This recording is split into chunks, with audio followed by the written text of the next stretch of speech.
regreso en edición nocturna. Como le había informado en el segmento anterior de presentación de nuestros distinguidos invitados de esta noche y por supuesto del tema que vamos a tratar aquí en edición nocturna en esta penúltima hora de la noche de este lunes 18 de enero del año 2021. Vamos a hablar sobre la inmigración ilegal haitiana, el efecto que ella tiene en la República Dominicana, en la economía, en su ambiente social, en todas las actividades de la vida nacional.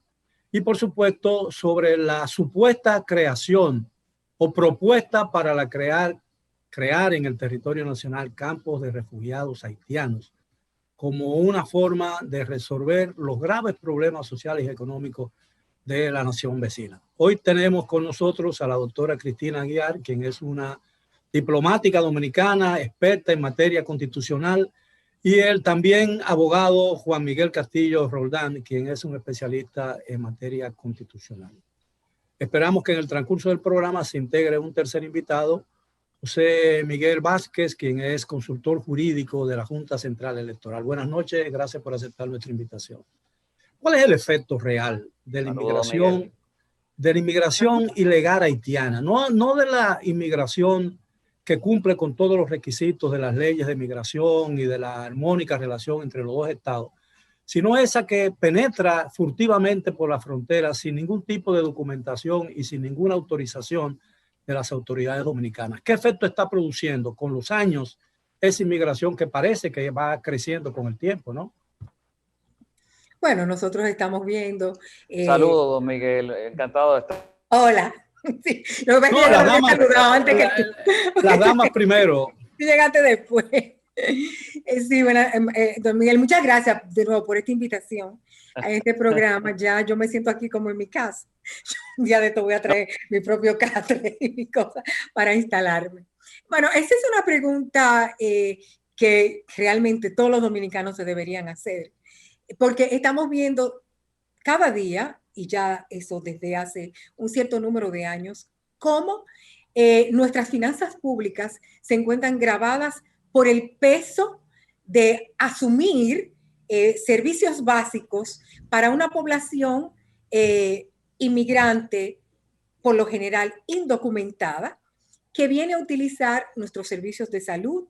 Tenemos las declaraciones del propio ministro de Salud Pública diciendo que aquí no podían seguir viniendo a dar a luz las parturientas haitianas porque el costo que tiene que asumir el Estado Dominicano ya es realmente imposible. Y en medio de, además, de esta condición de estado de emergencia, crisis de salud pública por la pandemia, imagínense ustedes cómo por qué exponente se multiplican esos gastos. De igual manera, el sistema educativo se estaba viendo sumamente afectado por el flujo de los descendientes, de los hijos de estos migrantes que copaban los puestos en las escuelas, dejando entonces afuera a los hijos de los dominicanos. Entonces, tenemos otro factor que hemos podido apreciar de manera, yo creo, directa todos nosotros, y es la deterioración del clima de seguridad en nuestras calles. Todos esos elementos están influenciados por ese flujo masivo de inmigrantes indocumentados que afectan todo el clima en el que vive un ciudadano dominicano en su propio país. Primero, ¿Se tienen estadísticas confiables sobre el número de inmigrantes ilegales que existen en la República Dominicana? Bueno, ¿hay algún censo que realmente certifique que el problema es de la gravedad que se teme? Bueno, de que sean estadísticas verdaderamente fiables, yo, Cristina Mercedes Laura Aguiar Quesada, no lo puedo afirmar. Se hizo un censo, efectivamente, y según ese censo, las cifras eran sumamente tímidas, cifras que no se corresponden ni con lo que uno ve en las calles, ni lo que se ve en los campos de la República Dominicana, ni lo que se ve en las montañas, ni lo que se ve en los enclaves donde los haitianos, los inmigrantes haitianos, se han hecho prácticamente dueños de ciertos lugares, y entonces nosotros nos encontramos con una cifra de un censo que dice que hay alrededor de 400,000 a 500,000 haitianos indocumentados en la República Dominicana, y nosotros viendo en las calles que ese número no corresponde a nada, porque el número de inmigrantes que vemos pululando en las calles o que están incluso ocupando trabajo en la construcción, en el turismo, etcétera, es un número muy por encima de esos 400.000, 500.000 que dio el último censo que se hizo en la República Dominicana. ¿Cuán fiables son las estadísticas? Bueno, yo diría que nosotros tenemos que verla con cierta distancia, porque nosotros tenemos una doctrina que es una doctrina prácticamente oficial de negar la realidad del número de inmigrantes indocumentados que nosotros tenemos en la República Dominicana y de siempre disminuir ese número. No sé si es para no crear pánico en la población, no sé si es porque el Estado no quiere asumir un cierto número de responsabilidades desde que se trata de esa cierta cifra. En fin, alguna razón debe haber, pero hay una doctrina prácticamente oficial que es de minimizar el número de inmigrantes haitianos indocumentados que se encuentran en nuestro país. Bien, celebramos la presencia, el ingreso a la reunión del doctor José Miguel Vázquez, quien es consultor jurídico del Poder Ejecutivo. Buenas noches, doctor. Buenas noches, pero le aclaro, no, fui consultor. No. Usted está aquí como doctor José Miguel Vázquez, no como funcionario de la Junta, sin lugar a dudas. Bueno, ¿cuál es la opinión de ambos, de Juan Miguel Castillo Roldán y del doctor José Miguel Vázquez, sobre ese tema, sobre la creciente inmigración ilegal haitiana y sobre la pretendida y anunciada o temida construcción de campos de refugiados haitianos en el territorio nacional? Sí, mira, en cuanto al planteamiento de la doctora Aguiar, ella estaba comentando ahora que hay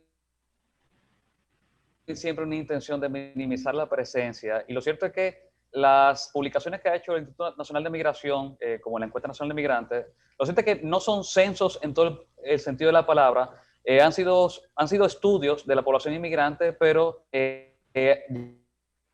llevaron un control estricto, certero de población inmigrante ilegal es sumamente difícil. Normalmente ellos separan los extranjeros en territorio dominicano de aquellos extranjeros que son descendientes a su vez de extranjeros, creando básicamente dos estadísticas paralelas. Por tanto, ellos dicen, solamente hay 400.000 o 500.000 extranjeros en República Dominicana y por otro lado existen 600 o 700.000 personas que son descendientes de extranjeros en República Dominicana, evidentemente con una intención dolosa, culposa de desconocer los efectos de la sentencia 168.13, sentencia que cierto sector del ala, digamos, más liberal desea básicamente dar por nunca emitida. Ellos prefieren decir, bueno, para nosotros no, esa sentencia no existe porque no compartimos su criterio, y lo que hace es que separan las cifras y en ese sentido distorsionan la percepción de presencia de inmigrantes en la República Dominicana. Ahora,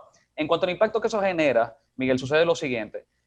La política migratoria de todos los países del mundo, y ahí prácticamente no hay excepciones, todas se articulan sobre la base de un objetivo común, que es administrarla de forma estratégica y beneficiosa para el país receptor. Ahora, dicho eso, hay algunos aspectos que son controversiales, son factores que tú puedes evaluar como beneficiosos o como menos beneficiosos, y hay otros que, digamos, que no están sujetos a discusión.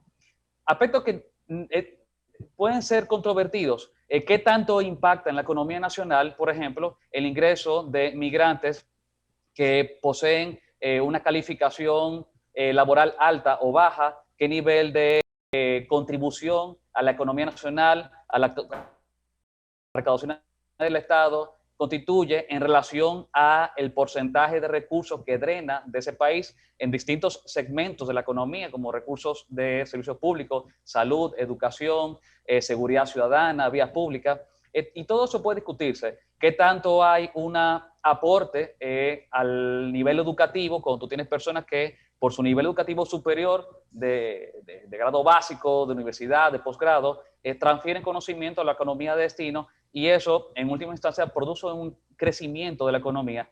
Todo eso es debatible, pero hay cosas que no son debatibles y la doctrina está muy consciente de eso. Podemos hablar sobre si existe la sustitución laboral un rato, que la hay, sobre el impacto en las escalas salariales. Todo eso podemos discutirlo ampliamente y de hecho es un debate que orbita más en los círculos de economía. Ahora, el tipo de migración que indiscutiblemente en todas partes del mundo se considera desventajosa, sin duda alguna, es la migración que por sus características produce efectos nocivos para la economía de destino. Sin lugar a dudas, la migración ilegal, la migración que se produce al margen de la ley, es una migración descontrolada que siempre produce distorsiones en el país de destino, crea distorsiones en el mercado laboral, crea distorsiones en el ejercicio de la seguridad ciudadana, porque encima de todo, si es una migración que no solamente es ilegal, sino también indocumentada, que es una forma de ilegalidad, pues no es la única forma de ilegalidad, sino indocumentada, tú tienes un problema de precariedades en el ejercicio de la seguridad ciudadana y del control por los organismos de inteligencia, los organismos militares y los organismos policiales. Y hay un problema terrible hay que un tú problema. controlas en la medida que tú verificas que la persona que ingresa primero no tiene antecedentes penales y en todo caso tiene documentación de identidad que te permite identificarlo para ejercer la medida de seguridad que el Estado tiene que hacer para mantener el orden en su territorio. Hay una consecuencia directa de la inmigración ilegal que no se toma mucho en cuenta, pero que yo creo que tiene un nocivo efecto social, que es el desplazamiento de mano de obra al más bajo nivel del segmento laboral dominicano. Me gustaría, antes de continuar con todo esto, escuchar la opinión del doctor José Miguel Vázquez. Adelante, doctor. Sobre la inmigración ilegal y sobre el anuncio de que estaría en marcha o existe el propósito de crear campos de refugiados haitianos en el territorio nacional. Parece que el doctor José Miguel Vázquez tiene un problema de comunicación con el internet porque su imagen como que se ha cifrado. Doctor Vázquez, ¿me escuchas? Sí, le escucho perfectamente. Yo estoy viéndolo bien a usted y me estoy viendo en movimiento. ¿Aló? ¿Puedo desarrollar? ¿Me están escuchando? Sí, por favor, sí, por favor. Okay. Muchas gracias. Para mí es un honor, de verdad, frente a una figura como usted, en un espacio de esta dimensión y en un tema tan interesante como este de orden público nacional.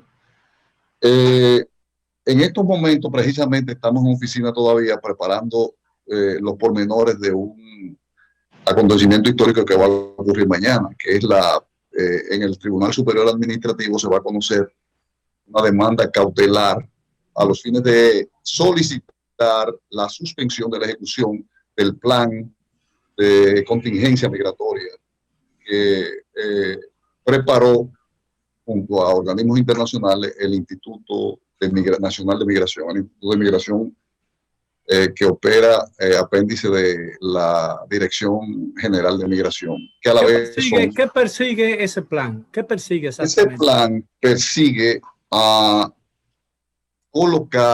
abrir campamentos en las 5 provincias fronterizas del país.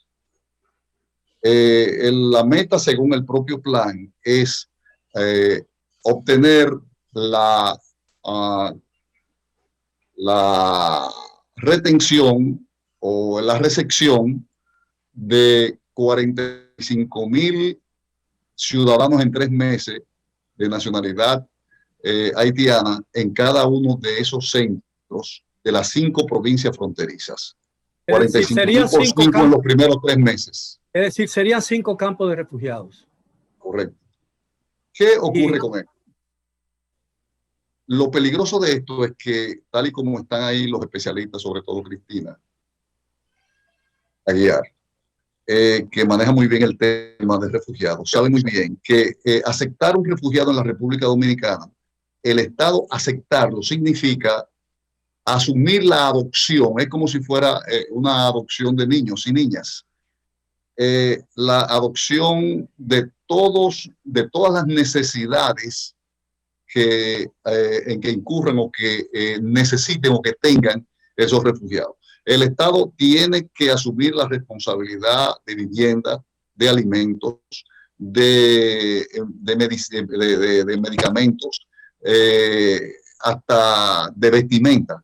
Una obligación total, a la que no está obligado el Estado con los dominicanos, con los nacionales. Exactamente, eso es correcto. O sea, el país asume una responsabilidad más fuerte con ciudadanos extranjeros en su condición de refugiado, producto de las convenciones internacionales y el aferro a la defensa de los derechos humanos, etcétera, de la cual tiene que religiosamente cumplir hasta tanto se defina o concluya las causas que produjeron esa recepción o esa aceptación. ¿Cuáles son las causas? Bueno, de las problemáticas que se presentan es que el Estado haitiano hay convulsiones sociales, confrontaciones militares, confrontaciones armadas, hay inseguridad del Estado, hay inestabilidad en el gobierno. Entonces, cuando todo eso se estabilice, que ahora podemos tener tal vez del 1801 esa misma situación. Entonces, cuando eso se concluya, ya el Estado se libera y puede entonces despachar a estas personas. O sea, en el gancho que estamos cogiendo. Pero yo de verdad que no ya cuando eso ocurra, esos refugiados habrán procreado una enorme cantidad, probablemente superior a la que entrarán. No, es que eso no puede ocurrir, porque colapsa la institucionalidad del Estado. Pero no solo eso, oiga lo peor. Lo peor es que se le cuestiona al presidente, se le interviene con relación a eso, y el presidente realmente admite que él no conoce de esa situación. Bueno, entonces, ¿qué posibilidades o qué sanción recibiría el país en el caso hipotético de que, ejerciendo su derecho migratorio, de trazar políticas migratorias y defender su territorio de cualquier fenómeno exterior, qué sanción podría caerle al país en el caso de que se niegue a aceptar esos campos de refugiados? Lo que el país no debe aceptar, de hacerlo y cometer el gran error, el país tiene que asumirlo, pura y simple asumir su responsabilidad. Ahora bien, yo creía que la pregunta venía por cuáles son las consecuencias que acarrearía el hecho de alguien que no tiene condición y calidad para asumir ese compromiso lo haga, porque eso es alta traición a la patria. Lo que se está convocando es que... Exactamente, pero quiero preguntarle, en el caso que el país diga, yo no puedo aceptar eso porque no estoy en condiciones de aceptarlo, o pura y simplemente porque no quiero aceptarlo, ¿qué tipo de sanción? ¿Podría el país verse aislado o recibir sanciones? No, ahora no. En estos momentos no. En estos momentos no. Porque en estos momentos todavía eso no ha pasado. Es un documento, es una... Doctor, prenda por favor su cámara, que prenda su cámara, que no se ve. Está prendida. Está prendida. Oh, pero no sé, yo la tengo acá, ahora la apagué. Vamos a ver, ahí la prendí. Bien, pero de todas formas usted se escucha perfectamente. Continúe, bien, por favor. No sé qué está pasando con la cámara. Le decía, realmente lo que se va a discutir en el tribunal es precisamente la ilegitimidad de ese documento. O sea, que hasta cierto punto el Estado está salvaguardado legalmente en caso de no cumplir, porque todavía eso no es ejecutorio ni ha pasado por los estamentos institucionales que deben aprobar eso. Porque incluso quien dirige la política migratoria es el presidente de la República. Pero no solo eso, quien dirige el Consejo Nacional de la Migración, que es la estructura que diseña la política migratoria del país, es el ministro de Interior y Policía, adjunto al ministro de Relaciones Exteriores. Y todavía eso no ha sido aprobado por esos estamentos. Además de que eso ya cae en un orden constitucional, en un orden de superestructura que también debería pasar por el Congreso y por el... Eso precisamente iba a preguntar. Tribunal Constitucional. Este tipo de acción o de política tiene que ser aprobado, sancionado por el Congreso de la República, ¿no? Eso es correcto, porque eso compromete la seguridad del Estado y la soberanía nacional. Tengo entendido que el documento, usted ha dicho que el documento va a ser conocido mañana por el Tribunal Superior Administrativo. La demanda en suspensión de la ejecución de ese plan. ¿Por qué el gobierno niega la existencia de ese documento? Es posible que no es que lo niegue el Poder Ejecutivo. Acuérdese que es un gobierno nuevo y posiblemente esto no fue estructurado en esta administración. es posible que el presidente no tenga conocimiento de esa situación porque no puede tener conocimiento de todo lo que ocurre en el Estado ni de todo lo que se ha diseñado. Cuando a él se le interviene, él dice que eso él no lo conoce, posiblemente ya lo conozca, y que él no va a permitir que eso ocurra en su gobierno. El documento que va a conocer mañana el Tribunal Superior Administrativo, ¿le fue enviado copia de ese documento? ¿Le fue enviado al Poder Ejecutivo? Precisamente en el día de hoy se le notificó al presidente de la República vía consultoría jurídica. Se le notificó hoy al ministro de Relaciones de Interior y Policía. Se le notificó hoy al director de Migración. Se le notificó hoy al director del Instituto de Migración. Además de eso, se le notificó a los 10 diputados de la frontera, de esas 5 provincias. Se le notificó hoy a los 5 senadores de cada una de esas provincias. O sea, porque es un asunto que no solo atañe al orden nacional, sino específicamente afecta también a cada una de esas provincias. Doctor Aguiar, ¿qué esperan ustedes, los firmantes del documento, que ocurra mañana en el Tribunal Superior Electoral? Pueden suceder administrativo, perdón, sí, perdón. El administrativo, el TSA. Correcto. ¿Qué espera usted? Nosotros los firmantes de ese documento, y como me imagino que los dominicanos conscientes y que hayan tomado conocimiento de esta acción que estamos llevando a cabo, estamos esperando que los jueces asuman su responsabilidad y fallen en favor de nuestra demanda de suspensión de la puesta en ejecución de ese plan. Doctor Castillo Roldán, en el caso hipotético de que así eso ocurra, que el tribunal acoja el planteamiento, ¿qué podría suceder? ¿Qué sucedería? ¿Qué sería el resultado de esa decisión? Bueno, primero es que la solicitud de medida cautelar que se presenta ante el Tribunal Superior Administrativo en base a la Ley 13-07 es para suspender provisionalmente los efectos jurídicos de ese plan.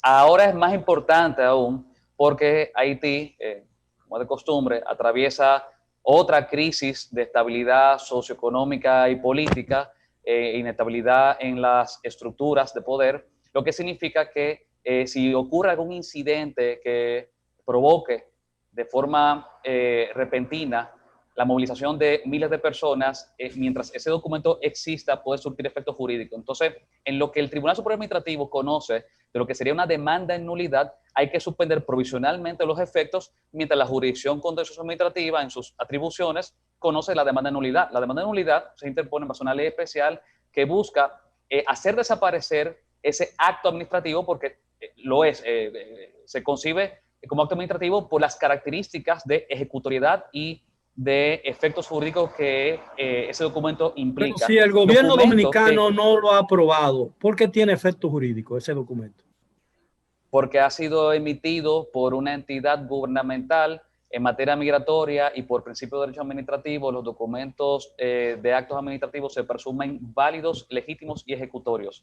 Tiene que ser revocado en alguna de las formas que lo permite el derecho, ya sea por medio de una decisión de la entidad que lo ha dictado o por medio de una sentencia de un tribunal competente que haya pronunciado su nulidad por razones de ilegalidad e inconstitucionalidad. Supongamos que ese documento no ha sido aprobado ni siquiera por el instituto y que pura y simplemente es un documento que se considera un borrador de un documento.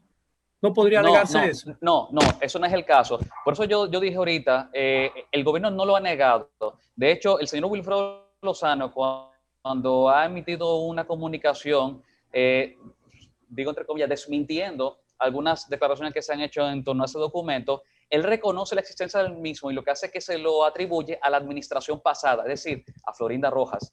El documento sí existe. Ahora, el que nos está escuchando es libre de buscarlo en Google y le va a dar mucho trabajo encontrarlo, lo cual es encima de todo una vulgar violación al derecho del libre acceso a la información y a los principios de transparencia y publicidad que deben caracterizar la administración pública. Ese documento debió haber sido circulado y puesto a la disposición de toda la ciudadanía por portales oficiales, cosa que al día de hoy no ha sucedido. Sin embargo, eso que precisamente existen convocatorias y publicaciones de términos de referencia del Instituto Nacional de Migración para consultorías que hacen referencia a la existencia del documento. 1. 2. La página oficial de la Organización Internacional para Migraciones, OIM, reconoce públicamente el documento. 2. Número 3. En los informes de cumplimiento del Plan Operativo Anual POA 2019 del Instituto Nacional de Migración figura citado el documento. Documentos oficiales publicados que hacen referencia a que es un documento que existe y es que es de uso oficial, que no quepa duda de eso. Ahora, lo que hay en constitucionalidad es ese documento para que deje de surtir efectos. Y la primera de las razones, es que implica una invalidación absoluta y automática de la Ley General de Migración, del reglamento de aplicación que está dispuesto por decreto del Poder Ejecutivo, no por una resolución de un ente subordinado del Poder Ejecutivo, e invalida también los procedimientos de concesión de estatus de refugiado creados también por decreto del Poder Ejecutivo, como es el decreto 2330 y el decreto que crea el reglamento y el Consejo Nacional de Refugiados a la luz de las disposiciones del Convenio sobre el Estatuto de Refugiados y su protocolo. Es decir, con un plumazo, una entidad que no es competente en materia, en asuntos ejecutivos migratorios, ni en asuntos de planificación de política migratoria, ahí está un documento que pretende invalidar la ley, invalidar la competencia de otras entidades y atribuírsela al mismo tiempo a entidades que no tienen nada que ver, porque si lees el documento vas a ver que hace referencia a atribuciones que va a ejercer el COE, el Centro de Operaciones de Emergencia, atribuciones que va a hacer la gobernación, la alcaldía. La alcaldía no tiene facultades migratorias, el COE no tiene facultades migratorias. Ninguno de ellos no solamente tiene facultades migratorias, ¿dónde está la validez? En atribuciones de doctor, entonces, ¿dónde está la validez de ese documento? No hay ningún compromiso oficial. ¿Por qué se teme que ese documento se convierta en una realidad o crea una obligación al gobierno dominicano? No, jurídicamente existe y es válido porque no se ha pronunciado su invalidez o su revocación por las vías administrativas o judiciales pertinentes. Existe. Ahora, que no se haya materializado aún es otra cosa. Y lo peor es que el plan establece que la activación del plan ni siquiera depende de una decisión del Consejo Nacional de Migración como el máximo ente colegiado en materia migratoria. No depende del Ministerio de Interior y Policía, que es el órgano responsable de la política migratoria, y ni siquiera de la Dirección General de Migración, que es el órgano ejecutivo en materia migratoria. Dice que lo activa el COE. El COE, como que aquí no hay autoridad migratoria. Entonces, la invalidez del documento, la gravedad que estamos hablando. La decisión mañana del Tribunal Superior Electoral, Tribunal Superior Administrativo, perdón, estoy confundido, cuestiones de edad, ¿no? Pero la decisión del Superior Administrativo, la decisión del Superior Administrativo puede dejar sin efecto ese documento. Ya definitivamente. Esa es la pretensión. Primero, no dejar la pretensión. Un segundo antes de la pausa. Suspender. Un minuto antes de la pausa, por favor, doctor. Un minuto antes de la pausa. Suspender los efectos de ese plan hasta tanto se conozca una demanda principal que existe precisamente, que está depositada en ese mismo tribunal. Entonces, ahora lo que se procura en principio es la suspensión de la ejecución de ese plan que está previsto para iniciarse en enero hasta marzo. Está previsto para eso. Entonces, ¿qué es lo que se busca? Que se ordene la suspensión hasta tanto se conozca la nulidad principal, que es donde se van a conocer los detalles. Es decir, usted está diciendo algo que debe espantar a mucha gente, es decir, que ese plan debe ejecutarse entre lo que queda de enero y el mes de marzo de este año. Así está estructurado. Bien, si me lo permiten, tenemos que hacer una pausa. Regresamos después de ella. A los amigos televidentes, por favor, continúen con nosotros, que estamos hablando sobre un tema de vital importancia para la estabilidad política, social y la soberanía nacional. No se sabe por qué tiempo. Así que regresamos después de la pausa.